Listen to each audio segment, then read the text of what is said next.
అంబేద్కర్ మన రాజ్యాంగ నిర్మాత. ఇవాళ మనం ఇంత స్వేచ్ఛగా తిరుగుతున్నామంటే దీనికి కారణం హక్కులు కానీ మనం ఈ రిజర్వేషన్లు కానీ ఇవన్నీ ఏంది అసలు స్పెషల్ డే ఈరోజు బాబాసాహెబ్ అంబేద్కర్ 2 సంవత్సరాల 11 నెలల 18 రోజులు లిఖించినటువంటి రాజ్యాంగం అమల్లోకి వచ్చిన రోజు. యావత్ భారతదేశం ఆయన రాసినటువంటి రాజ్యాంగ గ్రంథం మీదనే ఇవాళ డిపెండ్ అయి నడుస్తుంది. ఈ చట్టాలు కానీ హక్కులు కానీ అన్నీ. కాబట్టి అందుకోసమే ఇక మన తెలంగాణలో ఇంత పెద్ద స్టాచ్యూ ఉండడం మనకు గర్వకారణం. కాబట్టి ఇలాంటి మహానీయుని విగ్రహాన్ని సందర్శించడానికి మేమందరం మా ప్రాంతం నుండి తరలివచ్చు. అయితే ఆగస్టు 15కి జనవరి 26కి డిఫరెంట్ ఏంది? ఈ సంవత్సరంలో 2 సార్లు ఎందుకు ఉందనం అనేది? యాక్చువల్లీ ఆగస్టు 15 కారణం 1947లో మనకు స్వాతంత్రం వచ్చింది. బ్రిటిష్ వారి పరిపాలన నుండి మనం విముక్తి పొందినాం. కాకపోతే మనల్ని మనం పరిపాలించుకోవాలి. మనకంటూ ఒక సరైన అడ్మినిస్ట్రేషన్ కావాలంటే మనకు ఒక రాజ్యాంగం నిర్మించినటువంటి గొప్ప వ్యక్తి డాక్టర్ బాబాసాహెబ్ అంబేద్కర్ గారు. ఇవాళ ఆయన రచించినటువంటి గ్రంథం మీద మనందరం ఇంత హ్యాపీగా బ్రతుకుతున్నాం. కాబట్టి ఇవాళ ఆగస్టు 15 మనకు ఎంత కీలకం ప్రాముఖ్యతనో అలాగే జనవరి 26 కూడా అంతే ప్రాముఖ్యత మనకి. యాజ్ ఏ ఇండియన్గా చాలా ప్రౌడ్గా ఫీల్ అవుతున్నా. భారతదేశంలో అతిపెద్ద ప్రజాస్వామ్యం. అన్ని దేశాల నుంచి ఏవైతే కావాల్సినటువంటి అంశాలను తీసుకొని అంత మంచి గ్రంథాన్ని లిఖించినటువంటి బాబాసాహెబ్ గారికి మనం ఎంతో కృతజ్ఞతలు తెలియజేస్తున్నాను. జై హింద్. అయితే మీరు అన్నట్టు భారత రాజ్యాంగం స్వతంత్ర ఈ భారతదేశంలో 70 సంవత్సరాల స్వతంత్ర భారతదేశంలో ఇప్పటి వరకు ఏ ప్రభుత్వాలు అధికారంలో ఉన్నా ఆ భారత రాజ్యాంగం అనేది సరిగ్గా అమలు పరిచిండ్రని అనుకోవచ్చా ప్రభుత్వాలు? యాక్చువల్లీ భారత రాజ్యాంగం రచించినటువంటి బాబాసాహెబ్ అన్ని కరెక్టే చేసింది. కాకపోతే ఇప్పుడున్న ప్రభుత్వాలు ఏం చేసినాయంటే వారికి తగ్గట్టుగా కొన్ని సవరణలు చేసిండ్రు తప్ప దాదాపు ఈ ప్రభుత్వాలన్నిటికీ మార్గదర్శకం మాత్రం బాబాసాహెబ్ అంబేద్కర్ గారే. అమలు జరుగుతుందంట. అసలు ఈ కేంద్ర రాష్ట్ర ప్రభుత్వాలు కానీ రాజ్యాంగాన్ని సరిగ్గా అమలు పరుస్తున్నాయని అనుకోవచ్చా? లేకుంటే అంటే కొన్ని విషయాల్లో ఖచ్చితంగా జరుగుతుంది. కానీ వాళ్ళకు సంబంధించిన విషయాల్లో వాళ్ళకి సంబంధించిన సవరణలు చేసుకుంటుండ్రు. అయితే ఈరోజు ఇక్కడికి రావడం ఎట్లా అనిపిస్తుంది? ఇక్కడ యాక్చువల్లీ ఆ రోజు వాళ్ళు అంటే వాళ్ళ కష్టపడినటువంటి ప్రతిఫలంగా ఇవాళ మనం వాళ్ళు స్మరించుకుంటే మన తెలంగాణ రాష్ట్రంలో ఆయన స్టాచ్యూని ఇంత పెద్దగా మనం నిర్మించుకోవడం చాలా ఆనందకరమైన విషయం. చాలా హ్యాపీగా ఫీల్ అవుతున్నా, చాలా ప్రౌడ్గా ఫీల్ అవుతున్నా. కొంతమంది ఉంటారు అలా పేదరికం ఉన్నాడు, పేదగానే అయిపోతున్నాడు. ఎవడు పైకి వస్తున్నాడు, ఏం లేదు. పనులు ఉంటాయి, ఇవన్నీ టెన్షన్ ఉండవు. కానీ ఎట్లా ఉన్నది ఇక హైదరాబాదే, పల్లెటూరే. అంటే సీఎం అక్కడ మీ ప్రాంతవాసి కాబట్టి ఇప్పుడైనా ఈ కాంగ్రెస్ ప్రభుత్వంలో అభివృద్ధి జరుగుతాయని అనుకోవచ్చా? అదే చెప్పలేము. ఇక అక్కడైతే కోజికి కొడంగల్ అయితే దగ్గరే కదా. ఇప్పుడు 3 నెలల తర్వాత రిజల్ట్ చేస్తా అని చెప్పిండు. అన్నీ అయితే ఒక్కొక్కటి పెండింగ్ అవుతున్నాయి, ఒక్కొక్కటి పనులు అవుతూనే ఉన్నాయి. కానీ మరి 3 నెలల తర్వాత ఎట్లా వస్తుంది, ఏం చేస్తారు సార్కి తెలియాలి ఇక విషయం. మనం దానికి ఏం చెప్పలేం. హాయ్, చెప్పండి, ఎక్కడి నుంచి వచ్చారు? మేము జోగులాంబ గద్వాల డిస్టిక్ నుంచి వచ్చినాం. అంటే ఇక్కడ స్టాచ్యూ ట్యాంక్ బండ్ చూడడానికి వచ్చారా? ఈరోజు గణతంత్ర దినోత్సవం కాబట్టి మన రాజ్యాంగం అమలులోకి వచ్చిన రోజు సందర్భంగా అంబేద్కర్ని ఒకసారి దర్శించుకుందామని ఇక్కడికి వచ్చినాం హైదరాబాద్. ఏముంది ఈరోజు గణతంత్ర దినోత్సవం కదా. గణతంత్ర దినోత్సవమా? ఇండిపెండెంట్ డేనా? ఇండిపెండెన్స్ స్వాతంత్ర దినోత్సవం కాదు, గణతంత్ర దినోత్సవం. ఖచ్చితంగా ఈరోజు గణతంత్ర దినోత్సవం ఆలోచించండి. స్వాతంత్ర దినోత్సవమా గణతంత్ర దినోత్సవం?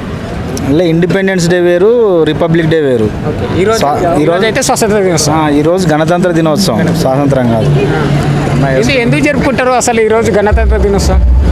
అంటే భారతదేశానికి స్వాతంత్రం వచ్చిన తర్వాత భారతదేశం పరిపాలన విధానాలు కానీ, భారతదేశం ఎట్లా ఉండాలి, దాని చట్టాలు ఇవన్నీ మన భారత రాజ్యాంగ నిర్మాత అంబేద్కర్ గారు 2 సంవత్సరాల 11 నెలల 18 రోజులు కష్టపడి మరి కమిటీ ద్వారా మన రాజ్యాంగాన్ని రచించి భారతదేశం ఎట్లా పరిపాలించుకోవాలో ఒక చట్టాలన్నీ సమకూర్చి రాజ్యాంగాన్ని ప్రపంచంలోని అతిపెద్ద రాజ్యాంగాన్ని రచించి మరి భారతదేశం ఇట్లా ఉండాలని చెప్పి ఆ రాజ్యాంగం అమలులోకి వచ్చిన రోజు రిపబ్లిక్ డే.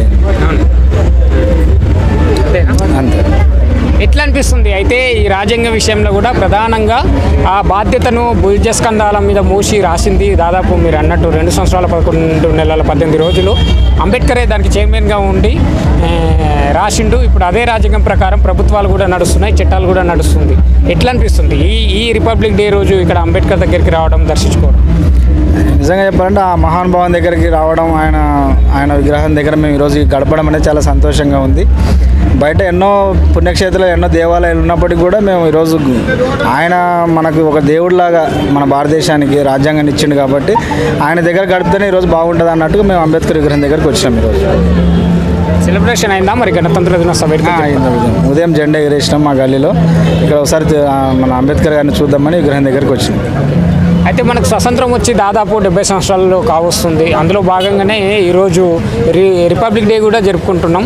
అసలు భారత రాజ్యాంగం రచించిన అంబేద్కర్ కానీ వాళ్ళ కమిటీ కానీ ఇప్పుడు ఆ సరైన రాజ్యాంగం అనేది ఈ ప్రభుత్వాలు అసలు ఆ రాజ్యాంగాన్ని అమలు చేస్తున్నాయని అనుకోవచ్చు. యాక్చువల్గా అంబేద్కర్ కోరుకున్నది ఏంటంటే రాజ్యాంగంలో మెయిన్గా మనం ఆలోచిస్తే సమానత్వం, భారతదేశంలో ఈక్వాలిటీ అనేది ఉండాలి, అందరూ సమానంగా ఉండాలన్నది ఆయన ఎక్కువ మూలంలో మొదటిది. కానీ ఇప్పుడున్న ఈ పరిస్థితులు చూస్తే రాజకీయ వ్యవస్థను చూసినా ఇంకా సమానత్వం రాలేదని అనిపిస్తుంది మనకు. ఇంకా పేదరిక నిర్మూలన అలాగనే ఉంది. అంటే రాజకీయ నాయకులు చేసే వాగ్దానాలు ఉన్నాయి కానీ వాటిని అమలుపరిచే విషయంలో ఫెయిల్ అయిపోతున్నారు. కాబట్టి ఇంకా సమానత్వము సమాజంలో రాలేదనే చెప్పాలి. స్వాతంత్రం వచ్చి ఇన్ని సంవత్సరాలైనా మన భారతదేశంలో సమానత్వం అనేది ఇంకా రాలేదు. పేదలు పేదలుగానే ఉన్నారు, ఉన్నవాళ్ళు ఎదిగిపోతున్నారు. సంపద అంతా కూడా ఉన్న వాళ్ళ దగ్గరనే ఉండిపోతుంది, పేదల దగ్గర రావట్లేదు. కాబట్టి ఇంకా రాజ్యాంగ వ్యవస్థలో కొన్ని మార్పులు రావాలి. ప్రజలకు కూడా ప్రతి సంక్షేమ పథకం అందుతుందా లేదని ఒకసారి రాజకీయ నాయకులు పరీక్షించుకోవాలి. కాబట్టి సమానత్వం కోసం, ప్రజల్లో సమానత్వం సమాధానం కోసం ఇంకా రాజకీయ నాయకులు కష్టపడింది. సమాజంలో కూడా కొన్ని మార్పులు రావాల్సి ఉంది. అమ్మ చెప్పండి, ఎక్కడి నుంచి వస్తుంది? మేము లోతుకుంట నుంచి వచ్చినాం. ఏం పేరు? రేణుక. ఈరోజు ఏముంది తెలుసా? ఈరోజు స్పెషల్ డే అని ఇండిపెండెన్స్ డే అని వచ్చినాం. ఏముంది ఇండిపెండెన్స్ డే. ఈరోజా ఇండిపెండెంట్ డేనా? ఈరోజు రిపబ్లిక్ డేనా? Republic day. ఇండిపెండెంట్ డే అన్నారు ఫస్ట్ డే పడ్డది. రిపబ్లిక్ డే అని వచ్చినాము. ఏంది అసలు డిఫరెంట్ ఏంది ఇండిపెండెంట్ డేకి రిపబ్లిక్ డేకి డిఫరెంట్ ఏంది? అంటే డిఫరెంట్ ఎందుకు చెప్పుకుంటారు? ఇండిపెండెంట్ డే ఎందుకు చెప్పుకుంటారు? రిపబ్లిక్ డే ఎందుకు చెప్పుకుంటారు? ఎందుకు చెప్పుకుంటారు? మన దేశం కోసం జెండా ఎగరేసుకోవాలి అనేసి, మన భారతదేశం కాబట్టి జెండా వేసుకోరు.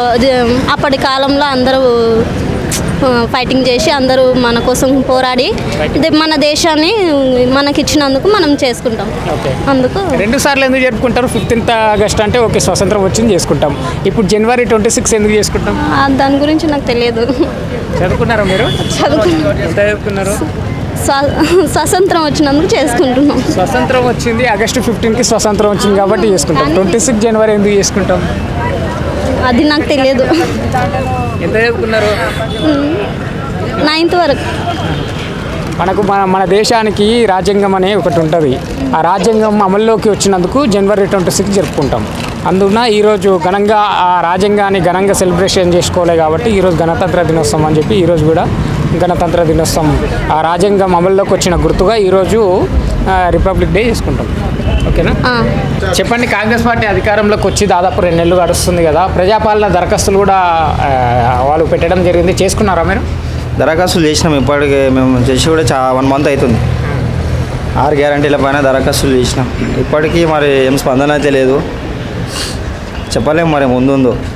అయితే మరి 6 గ్యారెంటీలు అమలు పరుస్తారా? వాళ్ళు అధికారంలోకి వచ్చిన 100 రోజుల్లో అమలు చేస్తామని, అధికారంలో వచ్చిన వెంబడే అమలు చేస్తామని చెప్పిండ్రు. ఇప్పుడు 100 రోజుల సమయం కావాలని అడుగుతుండ్రు. ఇప్పటికే ఉచిత బస్సు ప్రయాణం వల్ల ఆటో డ్రైవర్లు ఇబ్బంది పడుతూ రోడ్ల మీదకి వస్తున్నారు. ఎట్లా చూస్తుంది? మేము కూడా చూస్తున్నాం. ఇక్కడ సిటీలో ఆటో డ్రైవర్లది కూడా ఇబ్బంది ఉంది. ఇప్పుడు ఫ్రీ బస్సు అని చెప్పి అవి కూడా కొన్ని రుల్లీలు అవుతున్నాయి.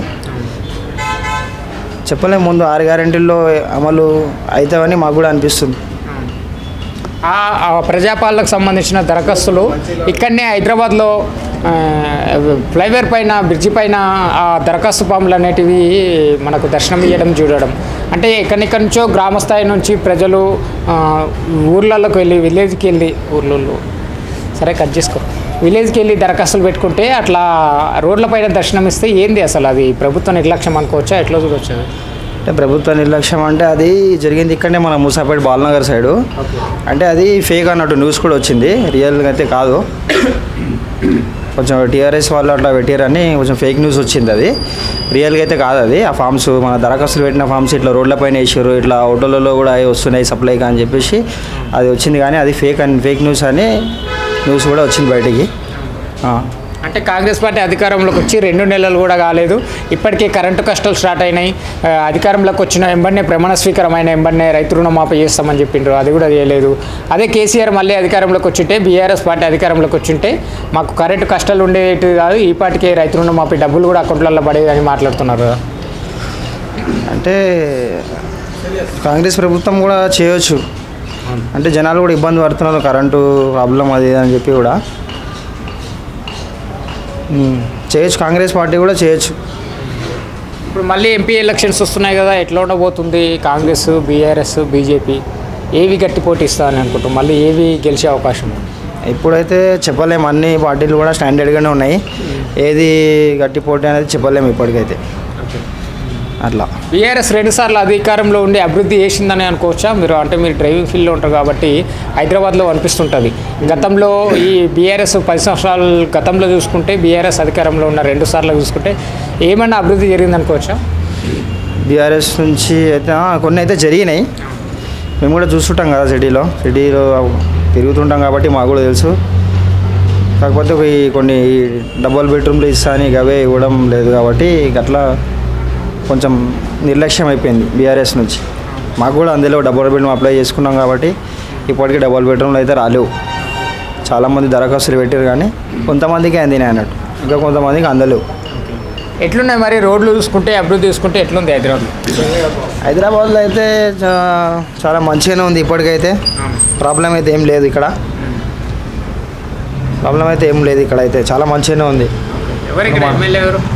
ఇక్కడ ఎమ్మెల్యే మన రాజేందర్ నియోజకవర్గం ఎమ్మెల్యే వచ్చేసి ప్రకాష్ గౌడ్ ఉంటాడా? అందుబాటులో ఉంటాడా? అందుబాటులో ఉంటాడు ప్రకాష్ గౌడ్, బీఆర్ఎస్ అభ్యర్థి. చేసిండా అందుబాటులో ఏమైనా కార్యక్రమం? ఈ నియోజకవర్గంలో అయితే మంచి పనులు అయితే చేసిండు, ఇంటింటికి వచ్చి అడగడం కానీ ప్రజల జనాలకు ఇచ్చేయడం, బీఆర్ఎస్ ఎమ్మెల్యే కదా కాబట్టి మంచిగా స్పందన అయితే అవుతాడు ఈ ఏరియాలో, రాజేందర్ నియోజకవర్గంలో అయితే అవుతాడు, మేము కూడా చూస్తున్నాం కదా. చెప్పు బ్రదర్, నీ పేరు ఏం పేరు? నా పేరు ఆంజనేయులు అండి, ఎక్కడ ఉంటారు? ఇక్కడనే బాబురెడ్డి నగర్ ఏం కాలనీ. చేస్తారు? మనదైతే వర్క్ చేస్తాం ఇక. ఓకే. ఓకే, మరి కాంగ్రెస్ పార్టీ ఆ దరఖాస్తులు పెట్టుకున్నారా మీరు? పెట్టుకున్నాం సార్, మేమైతే ఊరిలోనే పెట్టుకున్నాం. ప్రజెంట్ అయితే ఇక మీ ఊళ్ళో వస్తేనేమో తెలియదు, వస్తేనేమో వస్తుంది, లేకుండా లేదు అది. ఇక ఎక్కడ? చాలా మంది అంటారు. జిల్లా? మహబూబ్నగర్ జిల్లా పరిగి తాలూకా, ఓకే. ఊరు కురక్షల. ఎందుకు మహబూబ్నగర్ నుంచి ఇక్కడ ఎందుకు వచ్చిండ్రు? మహబూబ్నగర్ అంటేనే కరువు జిల్లా, వలస జిల్లా అని అంటారు. మరి బీఆర్ఎస్ 2 సార్లు అధికారంలో ఉంది, ఇప్పుడు కాంగ్రెస్ అధికారంలోకి వచ్చింది. ఇప్పటికీ అక్కడ ఏమన్నా కరువు ప్రాంతం అనే పేరు పోయిందా? వలసలు తగ్గినాయని అనుకోవచ్చా? హైదరాబాద్కి కానీ బొంబాయికి కానీ ప్రతిరోజు వెళ్తుంటారు. ఇక్కడ వర్కులు ఉంటే ఇంత దూరం ఎందుకు వస్తామండి, వర్క్ లేదు కాబట్టి హైదరాబాద్లో ఉన్నాం. ఇదే ఇండ్లు కానీ అదే పొజిషన్లో ఊర్లో ఉంది అనుకో, ఇదే పనులు కానీ ఊర్లో ఉంటే ఊర్లోకి వెళ్ళి ఇక్కడ ఎందుకు వస్తాం? పొలం ఇలా పెట్టుకొని ఇక్కడ ఎందుకు ఉంటాం చెప్పు? వర్క్ లేదు కాబట్టి ఇక్కడ ఉన్నాం. ఉన్న పొలం ఉంది అంత ఉంది, ఇల్లు ఉంది, పొలం ఉంది అంత ఉంది, జర వాటర్ లేదు. 4 ఎకరాలు ఉంది, 4 ఎకరాలు ఉంది, 4 ఎకరాల పొలం ఉంది. అవి కూడా సరే రైతు బంధు చేస్తామని చెప్పి అది కూడా ఒకసారి ఎకరంన్నర పడుతున్నాయి, మొత్తం క్లారిటీ ఏం పడతలేవు. ఇక మొన్న దాకా పింఛన్ కూడా ఆఫ్ చేసి పెండింగ్ పెట్టిండి, మరి 4,000 వేస్తామని చెప్పింది సార్ రేవంత్ రెడ్డి సార్. మరి ఏం చేస్తాడో తెలియదు. ఇక పనుల కలిసి స్టార్ట్ లేనందుకు ఇక్కడ హైదరాబాద్ వచ్చాం, లేకపోతే ఇక్కడ కిరాయిలు కట్టుకొని ఇది కట్టుకొని ఇక సొంతం మీద రూబాబ్ అలాగ ఉంటుంది, కిరాయి ఉన్న మోసం అలాగ ఉంటుంది. ఊరికెళ్ళి వచ్చి ఇంత దూరం వచ్చి బతకనికి వచ్చినావు, నీదేం రూబాబ్ అంటారు. అయితే ఉమ్మడి మహబూబ్నగర్లో చూసుకుంటే అక్కడ స్థానికంగా కానీ ఇప్పుడు మహబూబ్నగర్ నుంచి నారాయణపేట వేరైంది, నారాయణపేట జిల్లాలో కానీ మహబూబ్నగర్ జిల్లాలో కానీ చెప్పుకోవడానికి చిన్న చితక కంపెనీలు కూడా లేవు కదా చేసుకోవడానికి. ఏమన్నా మరి ఇప్పుడు రేవంత్ రెడ్డి గారు ఉమ్మడి మహబూబ్నగర్కి చెందిన వ్యక్తి, పక్కనే ఉన్న కొడంగల్ కోస్కి చెందిన వ్యక్తి, మరి ఇప్పుడన్నా మహబూబ్నగర్ అభివృద్ధి చెందుతానే అనుకోవచ్చా? ఏదైనా కంపెనీలు కానీ ఉపాధి పరంగా యువకులకు దొరుకుతా అనుకోవచ్చా? ఏం లేదని కంపెనీలు ఉన్నా కానీ ఏదైనా సరే కానీ వర్క్ పోవాలి మెయిన్. పొలంలో ఉన్న కూడా ఇప్పుడైనా జనవరి కదా, ఫస్ట్ నెల కదా, ఇంకో 3 నెలలు అయితే చేస్తా అని చెప్పింది. మరి ఆయన చేస్తాడా చేయండి తెలుస్తుంది కదా అందరు. మనకు కూడా ఇప్పుడు ఎమ్మడి పడితే కూడా ఆయన కూడా ఇప్పుడు ఇక చేయలేదు కదా, చేస్తాడు మెల్ల చెప్పలేము. అది ఇక చేస్తా అని చెప్పి మాట ఇచ్చిన ఆల్రెడీ, కానీ కాకపోతే ఇక 3 నెలల తర్వాత అన్ని రిజల్ట్ వస్తుంది, అప్పుడు ఇల్లు వచ్చేది ఏం వచ్చేది అని తెలుస్తుంది అన్నమాట. మేము కూడా రిసిప్ట్ పెట్టేసినాం ఇంటికి ఊరికాడ, ఒకవేళ వచ్చినా అనుకో ఊరికి వెళ్ళి ఇక చూసుకోవాలి. అది ఇక బీఆర్ఎస్ గవర్నమెంట్లో మీకు ఏమన్నా వచ్చినా, ఏమన్నా లబ్ధి పొందినా, అప్లై చేసుకున్నారా? దళిత బంధు అది రైతు బంధు పైసలు అయితే వచ్చినాయి, వేరే ఏం లేదు. ఇక రైతు బంధు అయితే పడ్డాయి, వేసినప్పుడల్లా అయితే ఇచ్చింది రైట్, అదైతే ఇచ్చింది. ఇక అదొక్కటే ఉంది, వేరేది ఏం లేదు. ఇక కాకపోతే ఇక ఇంకోటి ఇల్లు ఇస్తామని చెప్పింది కానీ ఇక అవి కొంతమందికి వచ్చినాయి, డబుల్ బెడ్రూమ్ కొంతమందికి ఇస్తాను చెప్పి కొంతమంది రాలేవు, కొంతమందికి వచ్చినాయి అవి ఇక ఎవరికో 100%లో 10% వచ్చినాయి అనుకో, 19% ఎవరికి రాలేదు సార్ ఇక అంతే. చెప్పండి, ఎక్కడ ఉంటారు, ఏం చేస్తుంటారు? ఇక్కడనే హైదరాబాద్లో ఉంటాం. ఏం చేస్తుంటారు? నేను ఇక్కడ జాబ్ చేస్తా, డ్రైవింగ్, మెడిసిన్ డిపార్ట్మెంట్. ఎట్లా సార్ చెప్పండి, 75వ గణతంత్ర దినోత్సవ వేడుకలు ఎట్లా జరుపుతారు? చాలా బ్రహ్మాండంగా జరుపుకుంటున్నాము. ఈరోజు ఈ పండుగ వాతావరణం చూస్తుంటే అన్ని పండుగలు దీని తర్వాతనే అని అనిపిస్తుంది మాకు. చాలా బ్రహ్మాండమైన, మీరు చూస్తున్నారు పిల్లలు పెద్దలు అందరూ ఎంత ఉత్సాహంగా ముందుకు వచ్చి ఎట్లయితే జరుపుకుంటున్నారో దీన్ని చూసుకుంటే మనము ఇంకా ముందు ముందు చాలా ఎదగాల్సింది ఉంది. ఈరోజు ఇక్కడ రాష్ట్ర ముఖ్యమంత్రి గారు ఏదైతే ఒక ప్రణాళికబద్ధంగా ముందుకు పోతున్నారు, ఈరోజు చాలా మంచి రోజు, పవిత్రమైన రోజు. అయితే మేము దీన్ని పట్టుకొని ఎట్లా పోవాలనేది ఇదంతా ఈరోజు గణతంత్ర దినోత్సవం ప్రజల కోసమే ఈరోజు కాన్స్టిట్యూషన్ రాయబడ్డది. అట్లనే ప్రజల కోసం ఎట్లా ముందు పోవాలి, ఎట్లా సేవ చేయాలి అనేది ఒక కార్యక్రమం పట్టుకొని ఈరోజు నుంచి గత 2 నెలలు కూడా మేము ఎట్లయితే వస్తున్నామో ముందు చాలా మంచిగా వెళ్తామని మేము కోరుకుంటున్నాము. కాంగ్రెస్ పార్టీ అధికారంలోకి వచ్చిన తర్వాత ఇది మొదటి గణతంత్ర దినోత్సవం ఎట్లా జరుపుకుంటే ఎట్లా అనిపిస్తుంది?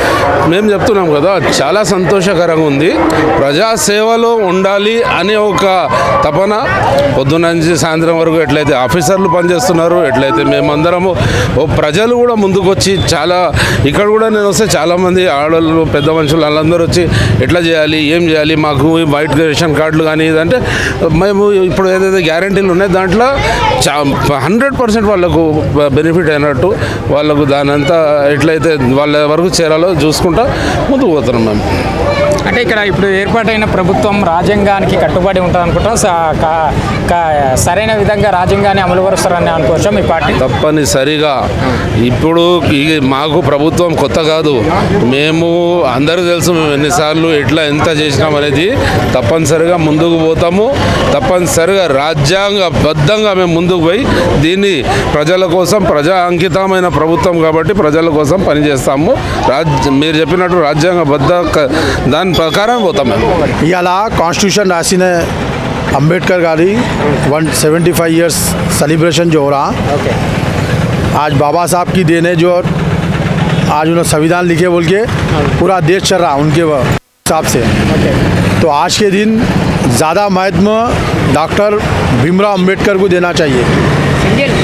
ఇంకొకటి ఏంటంటే ఇప్పుడు చూస్తున్నట్లే 75 ఇయర్స్ సెలబ్రేషన్ చేస్తున్న కొంతమంది అలాగే వేరే రకంగా మాట్లాడుతున్నారు. కానీ ఇవాళ ఖచ్చితంగా చూస్తే డాక్టర్ బిఆర్ అంబేద్కర్ గారికి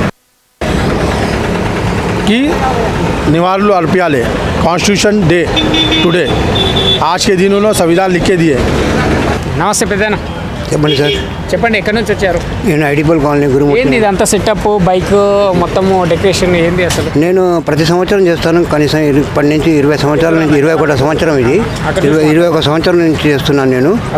అయితే నేను ప్రతి ఏటా ఇక్కడ అంబేద్కర్ విగ్రహం దగ్గరికి వచ్చి ఇక్కడ ప్రతి ఒక్కరు విలేకరులు కానీ ఎవరైనా కానీ నా ఒక కార్యక్రమాన్ని మరియు నా ఒక కళను చూసి వాళ్ళు భారీ ఎత్తున సంతోషించి నాకు కూడా మంచి ప్రోత్సాహం ఇస్తారు. ఇప్పుడే ఒక విలేకరు చెప్పాడు, అంబేద్కర్ నగర్ వచ్చావు, అంబేద్కర్ బొమ్మ ఎందుకు పెట్టలేదు అంటే నేను మర్చిపోయాను. ఆయన రాసిన బుక్కే ఈరోజు ఈ విడుదలైంది. మనం చేసుకుంటున్న కార్యక్రమం కూడా ఆయన చేసిన ఒక గొప్పతనానికే నాంది పలుకుతున్నాం ఈరోజు మనము. అలాంటి కార్యక్రమానికి ఈరోజు నేను ఇక్కడికి రావడం జరిగింది. అయితే జనవరి 26 రోజు ఒకటే ఈ కార్యక్రమం చేస్తారా? 15th ఆగస్ట్ రోజు కూడా స్వతంత్ర దినోత్సవం కూడా ఆగస్ట్ 15 కూడా ఆ రోజు కూడా ఇక్కడికి వస్తాను. ఇక్కడ కూడా ఇది జాతీయ పండుగ మొత్తం హైదరాబాద్, మొత్తం సికింద్రాబాద్, హైదరాబాద్ మొత్తం. ఈ కార్యక్రమం ద్వారా ఏం చెప్తున్నావు ప్రజలకు, ఏం తెలియదు? ఏం చెప్తున్నంటే మన దేశం గొప్పది, మన దేశానికి ప్రతి ఒక్కరూ నాంది పలకాలి. మన మన మన మన మన మన జాతీయ జెండాను ఒక గొప్పతనాన్ని చాటాలి. అందరికీ ప్రతి ఒక్క యువకులకు మరి ప్రతి ఒక్కరికి చిన్న పౌరవులకు మరి ప్రతి ఒక్కరికి మన జాతీయ జెండా ఒక గొప్పతనాన్ని నాంది పలకాలి. మన వాళ్ళు మన కోసం పోరాడి మనకు జాతీయ జెండాను మన దగ్గర తెచ్చిపెట్టారు కాబట్టి దాన్ని జాతీయ పండుగ భావించి మనం ఈ పండుగను భారీ ఎత్తున నాంది పలకాలని నేను ఇది కొన్ని 21 సంవత్సరాల నుంచి చేస్తున్నాను. కాబట్టి ఈ ప్రజలందరూ నన్ను చూసి భారీ ఎత్తున సంతోషిస్తారు. వాళ్ళు నాకు స్వాగతం చెప్తారు. వాళ్ళు ఎన్నో బహుమతులు కూడా ఇస్తారు నాకు. ఎందుకంటే నాకు జాతీయ జెండా అంటే నాకు ఎన్నెలేని ప్రేమ. నేను ఎన్సీసీ చేశాను. నేను ఆర్మీలో అవ్వాలని నాకు చాలా కోరిక ఉండే. మా మమ్మీ వద్దు, నేను 7th క్లాస్ చదివాను. 7th క్లాస్లో ఎన్సీసీ చేశాను. ఎన్సీసీ చేసి ఆర్మీలో చేరాలనేది మీకు ఇష్టం నా కోరిక ఉండే. అయితే మా మమ్మీ 10th పాస్ కాగానే ఆర్మీలో నేను సెలెక్ట్ అయిపోవడానికి అవకాశాలు ఉండే. అయితే నేను 7th క్లాస్లో ఎన్సీసీ చేసినప్పుడు నాకు సెకండ్ ర్యాంక్ వచ్చింది. అప్పుడు మా మమ్మీకి తెలిసింది. అయితే 10th ఇప్పుడు మీరు ఈ బండి తీసుకొని ఇక్కడ అంబేద్కర్ దగ్గరికి ఎందుకు వచ్చారు? ఈ రోజు ఏంది అసలు? మాకు ఆగస్టు 15కి గణతంత్ర దినోత్సవానికి తేడా ఏంది అసలు? గణతంత్ర దినోత్సవం జరుపుకోవడం నాకు ఎప్పటి నుంచో వస్తుంది. కానీ అంబేద్కర్ రాసిన ఒక రాజ్యాంగం ఈరోజు ఉంది కాబట్టి దాన్ని జరుపుకుంటున్నాం మనం భారీ ఎత్తున. ఆయన విగ్రహం దగ్గరికి రావాలన్నదే నా హృదయపూర్వక మనసారా సుమాంజలి తెలియపరచుకుంటున్నాను. ఇంత పెద్ద విగ్రహం గత ప్రభుత్వం ఏర్పాటు చేసింది కదా ఈ ట్యాంక్ బండ్ పైన, ఎంతోమంది ఇక్కడికి వచ్చి ఆయనను సందర్శించుకోవడం జరుగుతుంది. ఎట్లా అనిపిస్తుంది? ఈ తెలంగాణలో ఇంత పెద్ద విగ్రహాన్ని పెట్టడం చాలా ఆనందకర విషయం. ప్రతి ఒక్కరూ వచ్చి ప్రతి సమయాన్ని కేటాయించి సమయాన్ని ఆయన పాదాల దగ్గర జరుపుకొని భారీ ఎత్తున ఆయనకు స్వాగతం చెప్పి భారీ ఎత్తున మనసారా మన సుమాంజలి తెలుపుకుంటారు. కానీ అక్కడ జనాలు మరి ప్రతి ఒక్కరూ అక్కడికి వచ్చి భారీ ఎత్తున ఆయన ఎంబటితో జరుపుకోవడానికి గంటల తరబడి వాళ్ళ దగ్గర ఆయన విగ్రహం దగ్గరికి జరుపుకుంటారు. కాబట్టి అంబేద్కర్ రాసిన రాజ్యాంగం పుస్తకం ఈరోజు ఆవిష్కరణ దినం కాబట్టి మనం భారీ ఎత్తున ప్రతి ఒక్కరూ 26 జనవరి 26 జనవరి భారీ ఎత్తున గణతంత్ర దినోత్సవం జరుపుకోవాలని హృదయపూర్వకంగా మనసారా మనసు మాంజలి తెలుపుకుంటున్నాను. థ్యాంక్ యూ పెద్దయినా, చాలా మంచి ప్రోగ్రామ్ చేస్తున్నారు. Thank you. ఎక్కడ నుంచి వచ్చారు? వరంగల్. ఏం పేరు? బన్నీ. తిన్నారా? ఏంటి అన్న ఈరోజు ఎందుకు వచ్చారు ఇక్కడ? ఈరోజు ఏం స్పెషల్ డే? గణతంత్ర దినోత్సవం. ఏంది గణతంత్ర దినోత్సవానికి స్వతంత్ర దినోత్సవానికి తేడా ఏంది? అసలు సంవత్సరంలో 2 సార్లు ఈ జెండా వందనం అనేది ఎందుకు చేసుకుంటారు? ఇవాళ రాజ్యాంగం అమలులోకి వచ్చింది. ఓకే, అందుకని జరుపుకుంటాం. ఆగస్టు 15 ఏమో స్వాతంత్రం వచ్చిందని జరుపుకుంటాం. అంటే ఇక్కడికి ఎందుకు వచ్చారు? అంబేద్కర్ విగ్రహం దగ్గరికి ఎందుకు వచ్చారు? ఎవరు రాశారు రాజ్యాంగం? అంబేద్కర్ ఒకటే రాశారు? చాలామంది రాశారు. మాకు తెలిసింది అంబేద్కర్ ఒకరే. నమస్తే, వెల్కమ్ టు సిగ్నేచర్ స్టూడియో. ఈరోజు 75వ గణతంత్ర దినోత్సవ సందర్భంగా రాజ్యాంగం అమల్లోకి వచ్చిన సందర్భంగా ఈరోజు గణతంత్ర దినోత్సవం జరుపుకుంటున్నాం. అందరికీ తెలిసిన విషయమే. అదేవిధంగా రాజ్యాంగాన్ని తన భుజాలపై వేసుకొని 2 సంవత్సరాల 11 నెలలు 18 రోజులు రాజ్యాంగాన్ని ముసాయిదా చైర్మన్ కమిటీగా ఉండి రాజ్యాంగాన్ని రచించిన బాబాసాహెబ్ అంబేద్కర్ విగ్రహం దగ్గర అయితే ఉన్నాం. తెలంగాణలోని హైదరాబాద్లోని 125 అడుగుల బాబాసాహెబ్ అంబేద్కర్ విగ్రహం దగ్గర ఉన్నాం. అసలు ఈ స్వతంత్రం దినోత్సవం ఆగస్టు 15, రిపబ్లిక్ డే జనవరి 26 ఎందుకు జరుపుకుంటారు? అసలు ఈ రెండింటికి తేడా ఏంది? కొంతమంది దగ్గర తెలుసుకునే ప్రయత్నం చేద్దాం. చాలామందికి అసలు చదువుకున్న వాళ్ళైనా కొంత అవగాహన లోపం వల్ల, కొంతమంది తెలియని విషయాల వల్ల ఈ రెండింటికి తేడా ఏంది? అసలు జనవరి 26 ఎందుకు జరుపుకుంటారు, ఆగస్టు 15 ఎందుకు జరుపుకుంటారు అనేది కొంతమందికి తెలియదు.